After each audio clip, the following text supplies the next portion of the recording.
We as Americans, we support freedom and democracy and the rights of all peoples.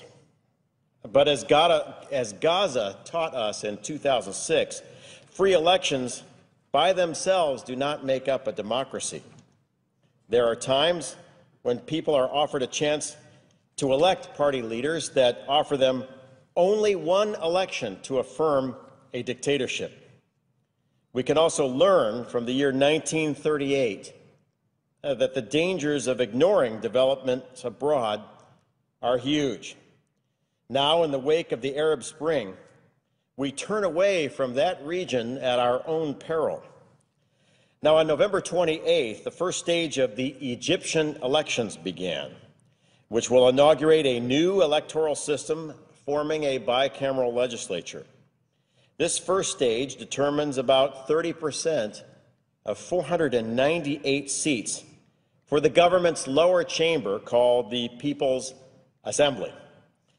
Before Egyptians arrived at the polls, protesters filled Tahrir Square in Cairo, and as a result, over 40 Egyptians were killed.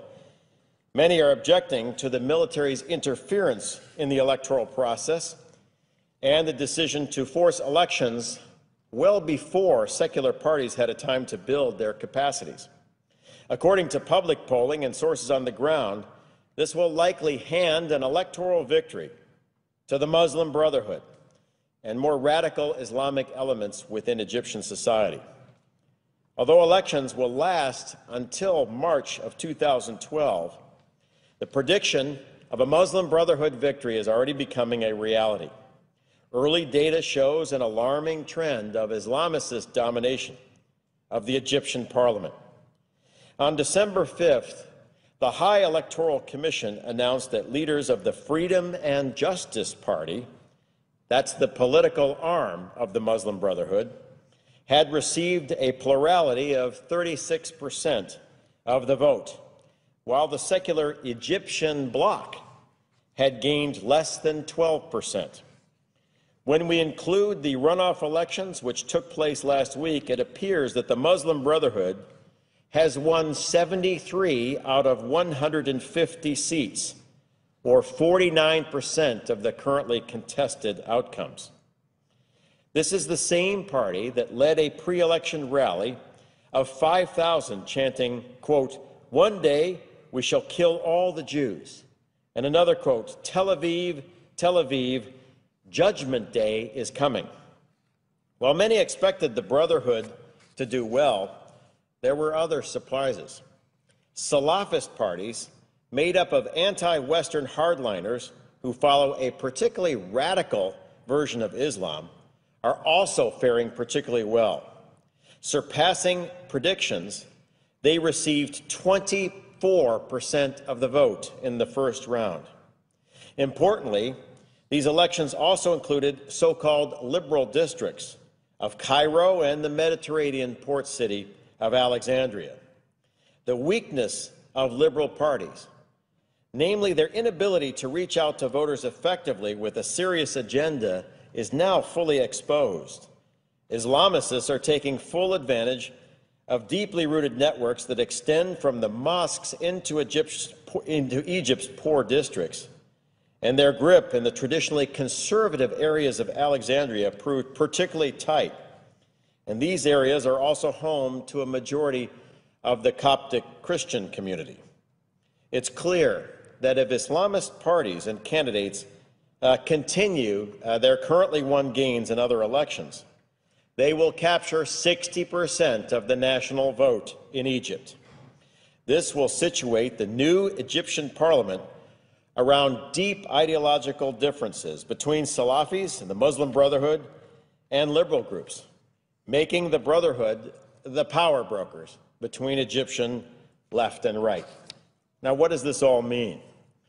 By January, the United States could face an Egypt defined by a hatred of Israel and many of the freedoms we hold dear: a freedom of expression, of women's rights, the right to practice any religion. This Egypt counts Iran as a friend and poses a threat to the Camp David peace accords, which have served as the cornerstone for Egypt's strategic position for 30 years. Do we expect that an Islamist-led Egypt will prevent weapons from arriving in the hands of Hamas? Will an Islamist-led Egypt help preserve a free South Sudan? Will an Islamist-led Egypt act to protect Coptic Christians, who make up about 10% of Egypt? Or will we see continued violences, like we saw on October 9th in Mazapro, which killed 27 civilians and injured hundreds? Will an Islamist-led Egypt do what we expect with more than $1 billion of U.S. foreign assistance?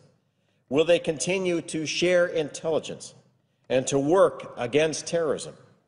These are all questions that may become critical issues for the national security of the United States very shortly. All of this instability prevents foreign investment and tourism that would help the Egyptian economy. The IMF has forecasted a little over 1% growth for the Egyptian economy next year. They said inflation will top 11%, while almost 12% of Egyptians will be out of work. Recently, the Egyptian pound traded at its lowest level against the dollar in 7 years. This time last year, the region was on the threshold of exciting change, but today Egypt sits instead on the threshold of a very dangerous path.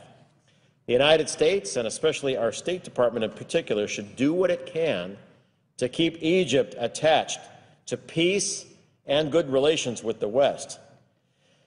The United States is now on the verge of a historic defeat and reversal of American interests in Egypt.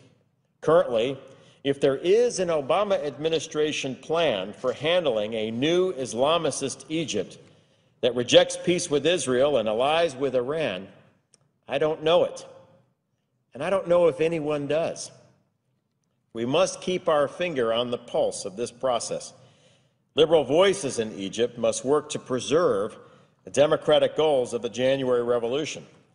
Recently, I had the privilege of meeting some of Egypt's best and brightest young liberal leaders. They'd like to build a free Egypt that respects women's rights and religious minorities and the rule of law. I was encouraged in meeting with them, but only hope that the coming election is not like a 1930s election in Germany, where people in Egypt are given one choice: to affirm a dictatorship, and then that is the end. If a radical Islamic government rises in Egypt, one that disavows the Camp David peace accords and no longer acts as a stable strategic partner in the Middle East, then we will look back on the recent election in Egypt and its successors in December and January as the turning point for a historic reversal of the United States. My hope is that the State Department watches this very carefully. My hope is that we have a plan to make sure this critical country stays within the U.S. orbit. But my fear is, given the recent elections in Egypt, we have already lost quite a bit of ground. And if current trends continue, then by the middle of next year, we will have a Muslim Brotherhood government in command of the Suez Canal, in charge of Cairo, the second center of learning in the Arab world, along the border of our Israeli allies, friendly to Hamas, friendly to Iran, and hostile to Europe and the United States. And my hope is, over the holidays, we work very hard and diligently with our allies, and especially liberal forces in Egypt, to make sure that that reversal doesn't happen. And with that, Mr. President, I yield back.